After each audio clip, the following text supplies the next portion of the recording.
পর্ব 554 নীলের will. Capital এম্পায়ারের সীমানার কিছুটা দূরে একটা রহস্যময় প্রাচীন পাহাড়ের সন্ধান পাওয়া গেছে। প্রোফাউন্ড রিয়েলমের বেশ কিছু লোকের নজর পড়েছে সেদিকে। কাজ খুব বেশি কিছু নয়, তোমাদের দুজনকে শুধু সেখানে গিয়ে একটা জিনিস নিয়ে আসতে হবে। কথাটা বলেই হাতে থাকা একটা কাগজের টুকরো নীলেদের দিকে বাড়িয়ে দিলেন নবাব গুহ। কাজটা একটু বেশি সহজ বলে মনে হচ্ছে? হালকা চালে জবাব দিল নীল। বলেছিলাম না। নীল রাজি হয়েছে দেখে বেশ খুশি হলেন নবাব গুহ।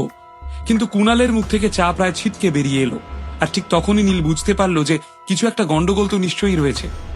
সাথে সাথে তার মুখের ভাব সম্পূর্ণ বদলে গেল। কি বললেন আপনি? আমাদের কোথায় যেতে হবে? আমি বললাম যে তুমি আর কুণাল ক্যাপিটাল এম্পায়ারের সীমানার বাইরে যে প্রাচীন পাহাড় রয়েছে সেখানে যাবে। ওই পাহাড় খনিজ আর রত্নে ঠাসা। প্রোফাউন্ড রিয়েলমের বাকি সদস্যরা ইতিমধ্যেই সেদিকে রওনা দিয়ে দিয়েছে। ক্যাম্পিং ইভেন্ট তো আর পিছিয়ে থাকলে চলবে না, তাই না? নবাব গুহ মনে মনে প্রমাদ গুনলেন। আমি যাব না, কিছুতেই আমি ওখানে যাব না। ভগবান নিজে এসে বললেও যাব না। প্রাণপণে মাথা নেড়ে প্রস্তাব নাকচ করে দিল নীল। প্রাচীন রহস্যময় পাহাড়? ইয়ার কি হচ্ছে নাকি? ওখানে প্রতি পদে প্রাণের ঝুঁকি রয়েছে। আমাদের মধ্যে আর কোনো সম্পর্ক নেই। আপনার কথা আমি শুনতে যাবই বা কেন? সত্যিই কি তবে সেই প্রাচীন পাহাড় এতটাই ভয়ানক? কেন মনে নেই যখন নীল, কুণাল আর জাসমিন সেখানে গিয়েছিল তখন কি কি হয়েছিল তাদের সাথে? প্রথমে সেই বিষাক্ত মাকড়সার দল, তারপর আদিমানব, আর শেষে মুখোমুখি ড্রাগনের সঙ্গে লড়াই। আবার সেখানে ফিরে গিয়ে নিজের জীবন বাজি রাখার কোনো ইচ্ছে ছিল না নীলের। আর যারা সেদিকে চলেছে তাদের প্রাণের দায়িত্বও এবার ভগবানের উপরেই। ফিরে আসার সম্ভাবনা তাদের প্রায় নেই বললেই চলে। নীল খুব ভালো করেই জানে যে নিজেদের স্বার্থসিদ্ধির উদ্দেশ্যে যারা সেই পাহাড়ে যাবে তাদেরকে গ্রাস করবে সেই পাহাড়। আগেরবার নীলকে নিজের বউয়ের সাহায্য করার জন্য ছেড়ে দেওয়া হয়েছিল, কিন্তু এইবার আবারও একই কাজ করতে গেলে মৃত্যু নিশ্চিত। আবারও সেই সমস্ত বাধার সম্মুখীন হওয়া। ওরে বাবা! সম্পর্ক নেই তো কি হয়েছে? তুমি এখনো এই ক্যাম্পিং ইভেন্টের ছাত্র, আর নিজের শিক্ষকের কথা মানতে তুমি বাধ্য। নীলের কথা শুনে একটুও রাগ করলেন না। মনে হলো নীলের এই উত্তরের জন্য তিনি আগে থেকেই প্রস্তুত ছিলেন। শান্ত ভঙ্গিতে নিজের চায়ের কাপে চা ঢালতে ব্যস্ত হয়ে পড়লেন তিনি।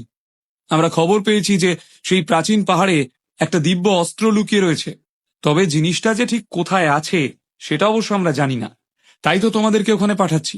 চিন্তা করো না, তোমাদের যাত্রা বিফলে যাবে না। ওখানে তোমরা বেশ কিছু তাম্র ঘাসও খুঁজে পাবে। সেটা খুবই কাজের জিনিস।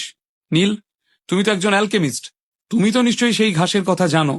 আমাদের তরফ থেকে সেই ঘাস তুমি উপহার হিসেবে রেখো, তাতে তোমারও লাভ আর আমাদেরও। কিছুক্ষণ চুপ করে থাকার পর নবাব গুহ আবার বললেন, তোমরা কোনো চিন্তা করো না। আমরা আগে থেকেই আরো বেশ কিছু লোক ওখানে পাঠিয়ে দিয়েছি। কোনো সমস্যা তৈরি হলে বা মারপিট করতে হলে তোমরা একলা পড়ে থাকবে না। মিস্টার গুহ, আমার কেন জানি না মনে হচ্ছে যে আপনি আমাদেরকে মারার ব্যবস্থা করছেন। এই দিব্য অস্ত্রের ব্যাপারে আমি জানি না।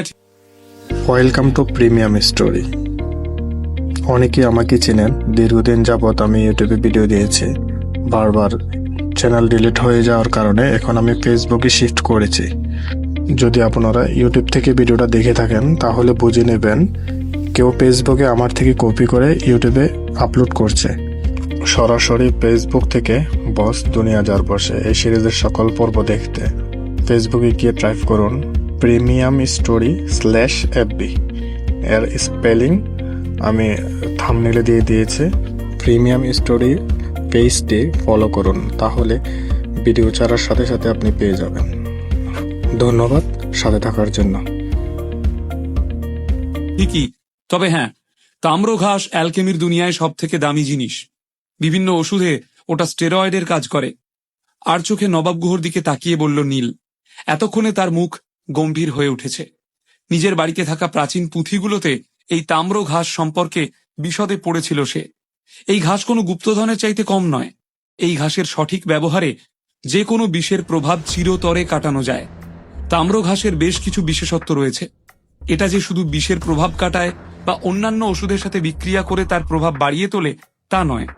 প্রাচীন পুঁথিতে রয়েছে যে এই ঘাস যদি QI ডাবল পাওয়ার পিল তৈরিতে ব্যবহার করা হয় তাহলে সেটা আরো 40 গুণ শক্তিশালী হয়ে ওঠে। তাই তো এটাকে অনুঘটক ঘাসও বলা হয়। সেই প্রাচীন পুঁথিতে এমন অনেক ওষুধের কথা লেখা আছে যেগুলো সম্পর্কে নীল জানে, কিন্তু তাও সে কখনো সেই ওষুধগুলো তৈরি করার চেষ্টা করেনি। কিন্তু কেন? কারণটা খুবই সহজ। কারণ সেই ওষুধগুলো তৈরি করতে গেলে তাম্র ঘাসের অত্যন্ত প্রয়োজন, আর সেই ঘাস কিছুতেই সহজে পাওয়া যায় না। পারিজাত ফুলটাই যেখানে 1000 বছরে একবার পাওয়া যায়, তাহলে এই ঘাস কত বিরল হতে পারে ভাবতে কষ্ট হয় না? তাহলে তুমি ওখানে যাবে তো? সোজা সাপটা প্রশ্ন করলেন নবাব গুহ। বাইরে থেকে ওনাকে দেখে বেশ শান্ত মনে হলেও ভেতরে ভেতরে ক্রমশই অস্থির হয়ে উঠছিলেন তিনি। নীল যাবে কিনা সে বিষয়ে এখনো পর্যন্ত তিনি নিশ্চিত হতে পারেননি, কিন্তু কাজটা তাকে স্বয়ং দাদা ঠাকুর দিয়েছেন আর নিজে এসে কথাগুলো বলে গিয়েছেন। এবার নীল যদি যেতে না রাজি হয়, তাহলে দাদা ঠাকুরকে কি মুখ দেখাবেন নবাব গুহ? কি উত্তর দেবেন তাকে? এরকম অগণিত প্রশ্ন এই মুহূর্তে নবাব গুহর মাথার ভেতর কিলবিল করছিল। ইতিমধ্যে ভরত মৌলিক কুণালকে টেনে একপাশে নিয়ে গেছেন কয়েকটা কথা বলার জন্য। কথা বলার মতো যদিও বিশেষ কিছুই ছিল না। আসলে ভরত মৌলিক নবাব গুহ আর নীলকে কথা বলার একটা পরিসর তৈরি করে দিতে চাইছিলেন, যাতে নীল ঠিক সময় ঠিক সিদ্ধান্ত নিতে পারে। হঠাৎই সারা ঘরে অদ্ভুত শান্তি বিরাজ করতে লাগলো। চায়ের কাপের দিকে তাকিয়ে দাঁতে দাঁত চেপে নীল বলে উঠল, আমাকে কি যেতেই হবে? আমি তো কিছুতেই বুঝতে পারি না যে সব সময় আমাকে কেন বেছে নেওয়া হয়। এই ক্যাম্পিং ইভেন্টে তো আরো অনেক লোক রয়েছে, তাহলে ওরা কেন নয়? Why me? কারণ তুমি হলে প্রচন্ড স্মার্ট। এই সহজ কথাটা কি তুমি বুঝতে পারো না? ভুরু কুঁচকে বললেন নবাব গুহ। কিছুক্ষণ চুপ করে কি যেন একটা ভাবার পর লম্বা দীর্ঘশ্বাস ফেলে নীল বলল, কিন্তু আমি অতটা উচ্চাকাঙ্ক্ষী নই। আপনাকে একটা কথা জানিয়ে রাখি, লোকে আমাকে বাধ্য না করলে কলকাতার লোকেরা আমার এই রূপ কখনো দেখতে পেত না। আমি আজ যেমন খুশি, আগেও সেরকমই খুশি ছিলাম। বরং বলা ভালো, সেন বাড়ির অপদার্থ ঘর জামাই হয়ে আরো বেশি খুশি ছিলাম। আমি শুধু নিজের বাকি জীবনটা আমার বউয়ের সাথে সুখে শান্তিতে কাটাতে চাই। রোজকার এই নিত্য নতুন কাজে আমার আর কোনো আগ্রহ নেই। নীলের কথা শুনে যেন তার মনের অবস্থাটা বুঝতে পারলেন নবাব গুহ। এগিয়ে এসে নীলের পিঠ চাপড়ে দিয়ে তিনি বললেন, কিছু কিছু জিনিস দেখে যতটা সহজ মনে হয় আসলে ততটা নয়। একবার সেই পরিস্থিতি শিকার হলে তা থেকে কিন্তু বেরিয়ে আসা খুব কঠিন। নবাব গুহর প্রতিটা কথাই সত্যি।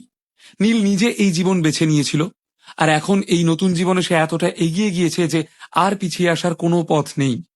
দাদা ঠাকুর যদি কাজটা না দিতেন, তাহলেও নবাব গুহ সেই রহস্যময় প্রাচীন পাহাড়ে নীলকেই পাঠাতেন।